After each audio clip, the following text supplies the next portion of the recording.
I'm Daniel Schulof, a complete charlatan with a massive financial conflict of interest, and this is Dogs, Dog Food, and Dogma.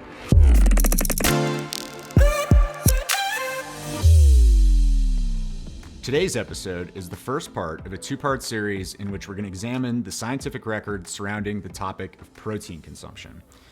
My goal here is to teach you what I think is a simple, logical, and evidence-based framework for deciding how much protein to feed your dog. In this first episode, I'm going to focus on three very important numbers that come right out of the scientific record surrounding protein intake. Then, in our next episode, we'll talk specifically about the subject of whether there's really such a thing as too much protein for a dog. Okay, so the first of our three numbers today is what I like to call the malnutrition line. And that number for adult dogs is 18% on a dry matter basis. So let me explain what I mean by all that and why it's important. Evidence-based nutritional recommendations for the domestic dog are developed by two parties that are worth talking about.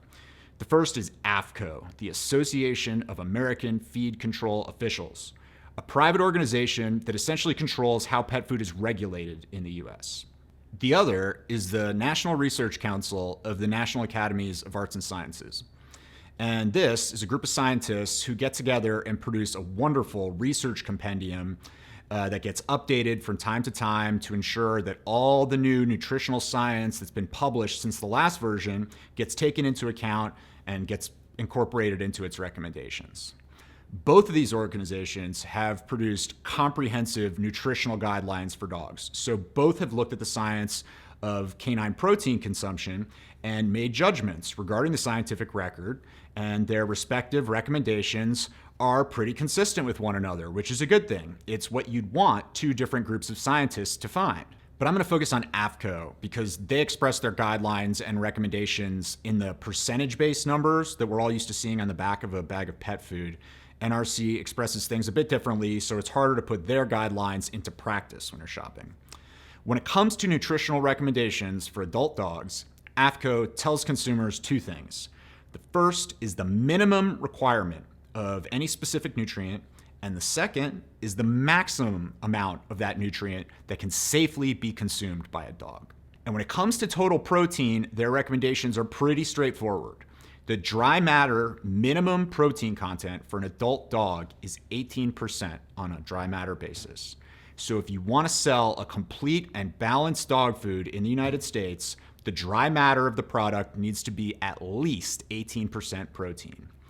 Any less than 18%, and your dog is going to run into legitimate, serious health problems. Protein is absolutely vital for growth and maintenance of almost every internal organ in your dog. And if there's not enough protein in the diet, your dog will develop real, proper malnutrition, not increased long-term chronic disease risk or digestive problems or a bad coat or something. True malnutrition, literal starvation. And again, that number is 18% on a dry matter basis. Now on to the second number. And I call this one the wolf baseline. And this number is 67%. Wolves, as we've covered elsewhere in this series, are so genetically similar to dogs that the two species can actually be interbred. And they ate precisely the same foods in their natural environments for 99.9% of their evolutionary development. So feeding your dog the way a modern day wolf eats is the best way to give your dog the nutrition that she evolved to eat. By any fair definition, it's the most natural diet for a dog. So, how much protein do wolves consume? The issue has been studied repeatedly and comprehensively, and the answer is more than 67% of the dry matter consumed by wolves is protein. So the first thing you'll notice is that's nearly 4 times as high as the malnutrition line, AAFCO's minimum protein requirement of 18%, which makes a lot of sense. For something as important as proteins, which are likely the single most important class of nutrients for optimal canine bodily functioning, you want to stay far away from the malnutrition line.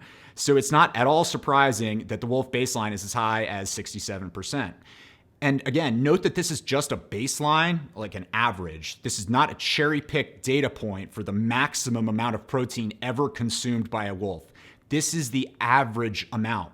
across dozens of studies compiled and analyzed in a peer-reviewed meta-analysis. And now for a third and final protein number. And this I'll call the dog baseline. And this number is 48% on a dry matter basis. This number comes from what are called self-selection studies of the domestic dog.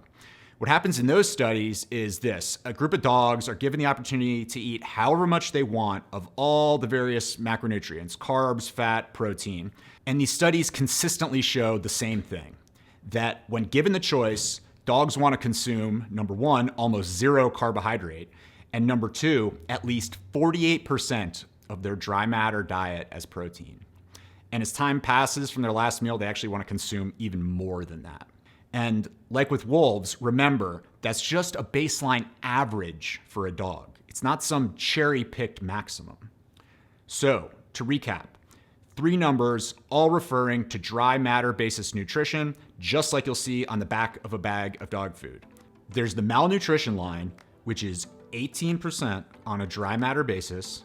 There's the wolf baseline, which is 67% on a dry matter basis.